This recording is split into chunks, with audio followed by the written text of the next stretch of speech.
Hey, good morning, everyone. How's it going today? It's Coach Alvarez here. Another episode of Coffee with Coach. Coming to bring those mental vitamins this morning on this awesome Friday. So, again, if you didn't wake up on the right side of the bed this morning, these videos, these talks are to help kind of put your mind in the right place so you can go about the rest of your day in a positive and productive way. Good morning, Daniel. Good morning, Mr. Chase. So, again, I've just kind of been on this this David Goggins trip, man, listening to the videos over and over and over again. Played them the whole time we were training this morning, 6 a.m. class, doing a little sweeping and mopping this morning, cleaning up and playing the same stuff. And it's just one of these things that just kind of catch my attention, and I just kind of want to talk about a little bit. And it's callous in your mind, right? Callous in your mind. All this stuff is about your mental attitude and mental toughness and all that good stuff. And when he's talking about callous in your mind, let's talk about the calluses. Let's say, for instance, let's talk about what the definition of a callus is, right? So I looked it up. Definition is thick layers of skin where friction occurs, right? Thick layers of skin where friction occurs. So obviously, if you've never worked out before and you decide to work out and you start grabbing barbells and kettlebells or, whatever, dumbbells, you'll start to get these calluses, like I got on my hands here, and like when you shake hands with other people, whether or not they work with their hands. Their hands will be really soft, and obviously they don't work too much with their hands. So either they got some kind of job where they're using their physical hands to move stuff around all day long, or they do work out because they have these calluses on their hand. And so you build these layers of skin, so when you first start working out, your hands start to rip, okay? They start to bleed, you got to put tape, Neosporin, all that stuff. And then after a while, they just become thick layers of skin to where it doesn't bother you anymore. All right. So you got to put all that in perspective and put it all together. We've had about 2 months off from the mat, and we are now starting to come back. This is our first week back, and we're starting to get into some jiu-jitsu and wrestling conditioning drills. The workouts are pretty tough. And I'm starting to hear students say, well, man, I'm not used to being on the mats anymore. So people's feet and their hands and their elbows are starting to, the skin starting to tear, to rip. You're not used to being on the mat anymore with that texture, the tatami texture on the mat. So the skin it got soft over the 2 months, I had a student that just signed up the other day, and he asked me, he said, hey, coach, when does, when does this get better, basically, And then my answer was, well, obviously the more you come to class, the more reps you get on the mat and the more you're moving around on the mat, your feet will start to toughen up. Your hands will start to toughen up. Your elbows and whatever body part we put on the mat will start to toughen up over time the more you come to class. But again, the more you take time off from the mat, okay, your skins get soft. Same thing with our grips, right? So maybe, you're a gi player and you're used to grabbing the collar and the sleeves and you're used to people breaking grips. Well, after a while, you get used to those grip breakings. Your fingers aren't as sore as much, But if you haven't done it in a while, when we come back, we're going to have a lot of sore fingertips, a lot of sore hands and everything else because you're not used to holding on to the gi sleeves or the gi collar or a gi pant and people ripping the grips off. Stuff hurts over time, right? But the more you do it, the longer you do it, the more calloused your grips get, the more callous your skin gets. The same thing has to happen with your mind. I love this stuff. He's always talking about, you got to constantly put challenges in front of yourself to just callous your mind, to make your mind tougher. So many people I know, man, they're great with working out. They take care of their bodies. They look good. They eat good, but when it comes to how they talk about themselves, it's not good. It's not good at all. It's negative. There's no positive self-talk there because they're not callousing their mind with, things, whether things we read, things we listen to day in and day out to get those reps in to callous our mind. And what he's talking about also is sometimes we imagine or we vision ourselves, like let's say, for instance, jiu-jitsu tournament, right?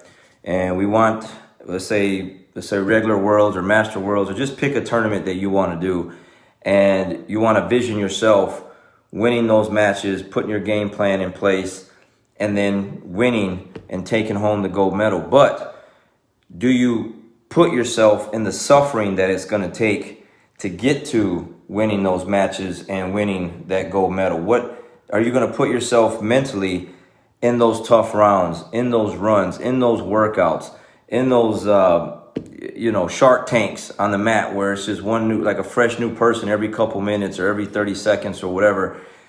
When we get to that part of the training, will you quit during that time, or will you hang in there and stay there because you already put your mind there mentally, knowing that it's going to be tough and it's gonna suck and you're gonna hate it, but you know that's what you need to get to the end result? A lot of times, we talk about, we got to visualize. Okay, we visualizing ourselves. We're seeing our techniques and our moves, and we're visualizing ourselves winning, and we see the person putting the gold medal, and it feels good, and you have to do that. But are you visualizing? Are you putting yourself in the suffering every single time when you're thinking about going through that process? And if you're not, then that's what you have to do, because when you do get to the suffering part, when you do get to the times where you're doing some weight cuts or whatever the case may be, your mind will stay there. You will stay there physically and mentally. Or if you don't do that, then you will want to quit because you are not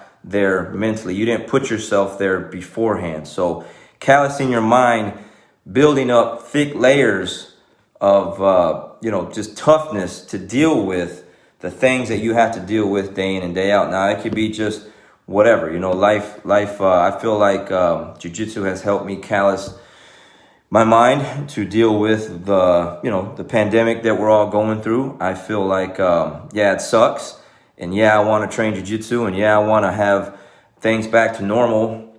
But I feel like over these last couple months, all the years of going through jiu-jitsu and going through the crappy things that I've been through in life has helped kind of build up a callous mindset to where I feel like I'm handling situations like this a lot better than some people are, because I'm constantly focusing on my mental attitude, my mental toughness. We all get weak at times. We all have down moments. But as soon as we are aware that we are getting weak and that we are mentally breaking down, we have to check that. And we have to check it the second that we feel that, pull those negative, self-doubt roots right out of there and plant some good ones in there so that we can hang in there and stay tough. It's a lot easier said than done. But when you're used to going through certain situations and you're used to putting yourself in crappy situations and challenging yourself and going through certain things, when things really get tough, you can handle those situations because you've already been there, done that in your mental state. Again, I can work out all day long, do all kind of runs, do all kind of lifts, but that's not going to help me when life gets tough. It'll help me look good. It'll help me feel good. But when life gets tough, if I'm not preparing my mind mentally every single day, getting reps in, constant reps of listening to the things that I've been listening to, I know 100%, 1000%, I would have broke a long time ago. I would have quit a long time ago. You wouldn't have seen me until this thing got back to normal. But I listen to this stuff every day. I read this stuff every day. I don't allow myself to be around negative doubting people. People that come around me. I got family members that they know already, like, to come around me with negative self-talk and they're talking about themselves. I'll check them in a minute, because that stuff will grow on you like weeds in the quickness, man. It will. So I'll check that. Like, I don't want to hear that. Don't bring that around me. I won't let it on my jiu-jitsu mat. If you got problems in your life, we'll help you with that. We'll kind of, help you get some things off your chest. But if all you're going to do is come into my academy and cry about things, this is not the place to do it.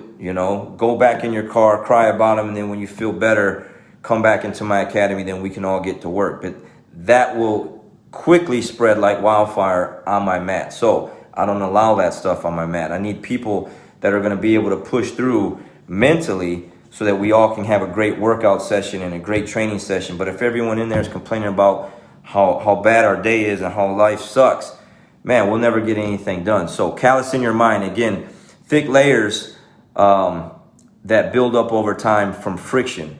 Life deals us a lot of crappy things. Over time, you get to learn how to deal with those things, and you build friction, you build up layers, you become immune to certain things to where you can handle things a lot better. But if you are not challenging yourself, you're not putting yourself mentally in the suffering, so that when you get there, you're not going to want to quit and leave right away and be like, man, what am I thinking? Why am I doing this to myself? You want to be there. You want to be in the suffering so that you know you can push through and get to the other side of that. So awesome stuff today, man. I'm listening to this stuff and it's just getting me fired up. Hopefully it does to you too. Callous your mind. Again, get your hands calloused. Again, when you shake hands with people, whether or not they work with their hands or they don't.